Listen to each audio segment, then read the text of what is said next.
Labdien, mani sauc Terēze Kristīna Locika, es eju 5. klasē, un šodien es mēģināšu jūs iedvesmot ar manīgā iedvesmas stāstu latviešiem.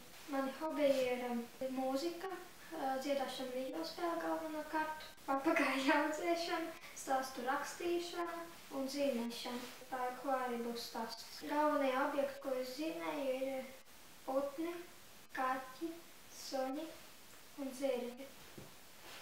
Katrā savā dzīvniekā es ieliku savu fantāziju. Jaunībā tās bija tik daudz, ka man vajadzēja atrast objektus, kur tos izlietot. Tā es arī zīmēju ķirzakas, čūskas, dinozaurus un pūķus.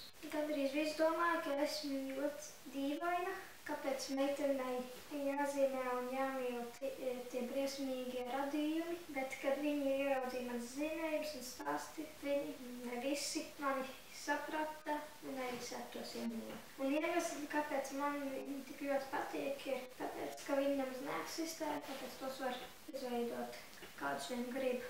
Mazus, lielus, lidojošus, rāpojošus un visdažādus, kādus tos iedomāties. Bet drīz man nepietiek fantāzijas, lai visus savus iedomātus iedomātos galvā. Tāpēc es sāku domāt, kā tos atdzīvināt. Ātri vien sapratu, ka man ir jātaisa mūtens, bet es nezināju, kā.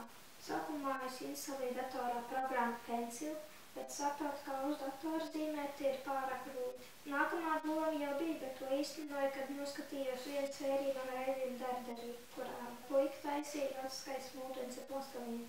Tad es sāku to domu radīt. Fonu es dabūju, apgleznojot liels papīrus un to salīmējot, vai vienkārši izkrāsojot karstas. Ņēmu savu sarkanu mazo, bet netik slikto fotoaparātu un kadru pēc kārtas fotografēju.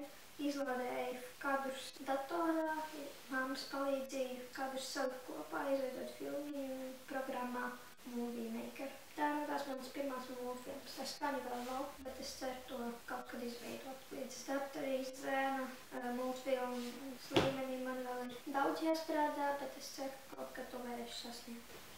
Mans novēlējums visiem latviešiem. Esiet radoši, nenolieciniet citus par to darbu un galvenais, darbojieties paši.